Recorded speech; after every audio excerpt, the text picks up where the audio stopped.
The lunchbox sat on my desk, bright red, plastered with cartoon stickers. It wasn't mine, it was my son's.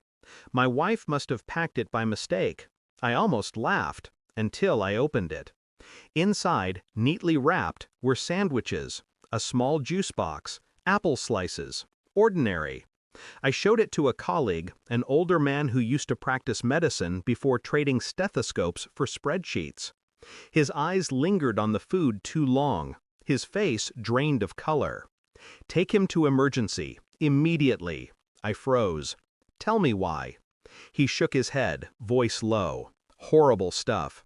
Act now or he won't make it." The words lodged in me like shards of glass. And suddenly, the lunchbox didn't look like a mistake. It looked like intent. I drove home with my hands tight on the wheel. The thought kept circling, sharp and unrelenting. She packed it for him, not for me.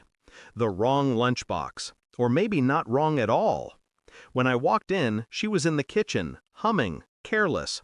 She kissed my cheek, asked about my day. I watched her, smiled back, mask in place.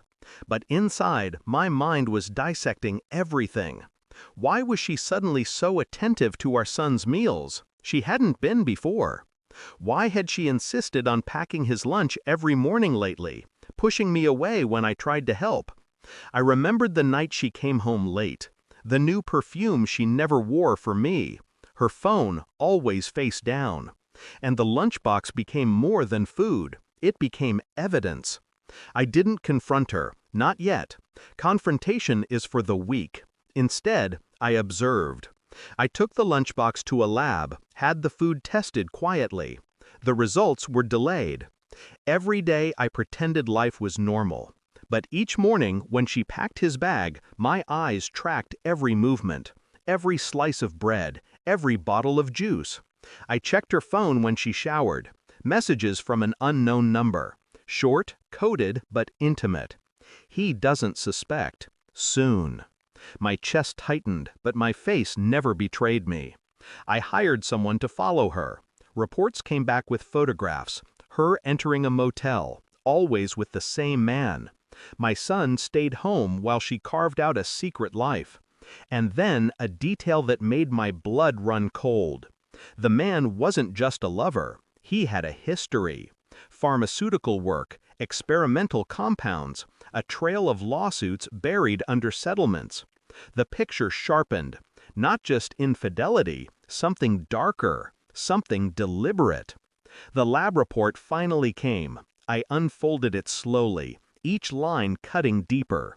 Traces of toxins, low dose, designed to accumulate, not to kill quickly, but to wear down, to look like illness. I held the paper in my hands, breathing steady. She wasn't just cheating, she was planning our son's death. That night, I placed the report on the table in front of her. She looked at it, then at me. The mask slipped for the first time. Her lips parted. How did you?"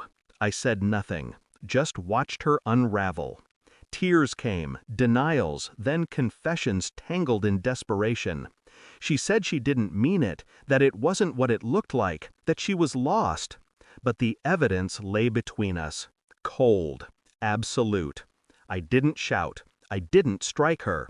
I only slid the phone across the table, the one she thought I hadn't touched. Messages glowing like open wounds. He doesn't suspect. Soon. Her face crumbled. She reached for me, but I stepped back.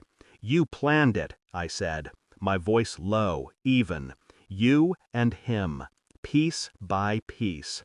Our son." She sobbed, begged, swore it wasn't true, but I had stopped listening long before. The next morning, the police received an anonymous packet. Lab results, photographs, transcripts of her messages.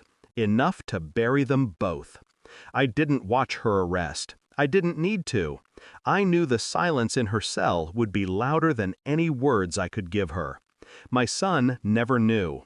To him, it was just another day, another lunch packed by someone else now. He asked about his mother once. I told him she was gone. That was all. He didn't cry. Neither did I. At night, I stood in his doorway, watching him sleep, breathing steady, safe. The betrayal still pulsed in me, but it no longer controlled me. I had turned it into something colder, sharper. She thought she could poison him quietly, erase him slowly, but in the end, I erased her instead, without raising my voice, without lifting a hand. The truth had been enough, and sometimes the truth is the most lethal poison of all. I no longer loved her, no longer hated her. I had simply emptied her from me, the way you drain venom from a wound. Thanks for watching. Don't forget to like, share, and comment. Subscribe now to Cheating Stories Insight World for more amazing stories.